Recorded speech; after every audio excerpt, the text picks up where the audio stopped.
Welcome back. Well, back to one of our top stories. Struggle stalwart and Rivonia Trialist Denis Goldberg has died. He passed away last night in Cape Town. The 87-year-old had fought a lengthy battle with cancer. Goldberg was one of the remaining Rivonia Trialists. The anti-apartheid activist was sentenced in 1964 at the end of the Rivonia trial to 4 life terms. He was the only white member of MK to be arrested and sentenced. Goldberg served about 22 years of his sentence.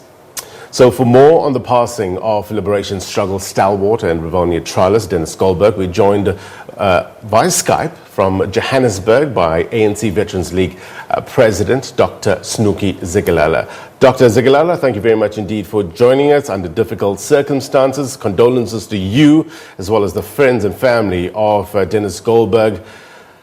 It must be difficult losing somebody of that magnitude at this time. Well, as the Veterans League and as the ANC saddened by the untimely death of Comrade Denis Goldberg. As you know, he was a resilient person who committed his life to the struggle against slavery and apartheid regime. He contributed immensely. Of course, as you know, that in 1964, he was the only white person who was sentenced to life imprisonment together with the other Rivonia Trialists. And he was then taken to Pretoria, where he, in a section of white prisoners, where he spent 16 to 18 hours alone in a cell. And of course, immediately when he was released, he continued fighting against apartheid. He was in Israel, went to London, and participated in the struggle against apartheid. But of course, for us as veterans, of importance is that when he was back in the country after liberation, he worked with Comrade Ronnie Castle as an advisor and with Minister Sonjiwa as an advisor. But he was very critical, especially over the last 5 years, when the ANC itself veered off course in terms of not adhering to our values and principles of honesty, of non-corruptible, of serving the public, serving the poor, and Instead, the ANC itself failed to rein in some of our leaders who were involved in state capture. Of course, I would quote him verbatim when he said, the ANC must be renewed from top to bottom, meaning that from top to bottom, we must bring back the values of the ANC. We must make sure that we as veterans were involved in screening of leaders who are especially leaders at the branch level, leaders at the top ANC echelons, to make sure that these are real cadres of the movement who are committed in serving society, not in self-serving. And so we as veterans were really saddened by his untimely passing. Of course, we send our sincere condolences to the family, to his family. You know, Dr. Zikalala, there was a point in his life where I read that he felt a bit isolated. And you mentioned that he was the only white member of MK to be arrested and sentenced in the Rivonia trial. And I was just reading, he was saying that being black and involved in the struggle meant you had the support of many people, and it meant you got to be part of a community. Being white and involved meant being isolated. Talk to us a bit about that. Well, he became isolated by members of his white community because of his activism. He was much more at home with especially black South Africans. Just remember, he is the one who trained Luke Smart Ngundle, who died in prison, and also was involved in community projects. Of course, when the Freedom Charter was about to be launched in Pretoria, he himself mobilized a community in Cape Town and got inputs from black South Africans in the townships, and make sure that those inputs are delivered to the Congress of the people in Cape Town. And so it was much more comfortable during the apartheid days with black South Africans who were dispossessed, South Africans who were oppressed by the apartheid regime, South Africans who had no human rights at all, South Africans had no right to form trade union movements. And so he was much more dedicated in ensuring that black South Africans are much more skilled, better knowledgeable, and that we liberate South Africa as a whole. And so he was a human rights fighter. Yes. And even when he came back into the country, he still became involved in renewing and re-energizing the ANC ANC served. And so he was much more comfortable with progressive black people and progressive white people and progressive Indian community. Dr. Zikalala, I want you to stand by. I just want to say goodbye to our SABC2 viewers. Thank you very much indeed for joining us. If you have access to SABC News, please continue to keep on watching us. We're going to continue our conversation with Dr. Snuki Zikalala. Water, an essential commodity, but access to clean water is a daily struggle. All right, Dr. Snuki Zikalala talking to us about the life and times of Denis Goldberg. Doctor, just take us back in terms of some of the work that he has done in South Africa. I understand he was also a weapon maker for the Operation Maibuye. Talk to us about his work in the organization. Well, in the organization, as you know, that in 2015 he was involved, especially the Denis Goldberg Legal Trust Foundation was involved in the establishment of Arts and Culture and Educational Center to be known as Denis Goldberg House of Hope.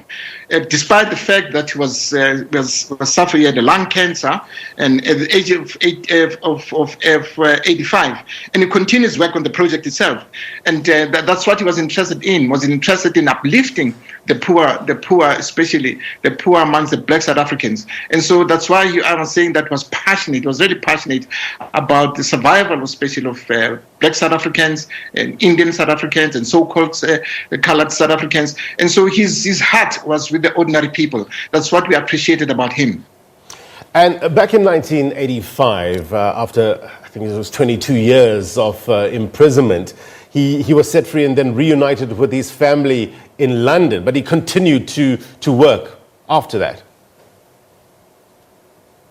Well, he continued to work, of course, was part and parcel of the South African Defence and AIDS Foundation, which mobilized funds for political prisoners in South Africa. Not political prisoners who were only aligned to the ANC, but political prisoners who were also with the UDF, political prisoners with COSATU, political prisoners with other progressive trade union movements in the country. And so that we, of course, as the 1969 trialist, 19 of ours, the funds we got for our trial in 1969 and 1970 came from the International Defence and Aid Funds. And so it was a very, very strong component of organized progressives in Europe that made sure that they provide funds for those who are illegally arrested, those who are imprisoned, those who are tortured by the apartheid regime. And so he was involved. He was involved in mobilizing those funds and ensure that the European community understand what apartheid was all about. And so I think where he is now, he must be very happy,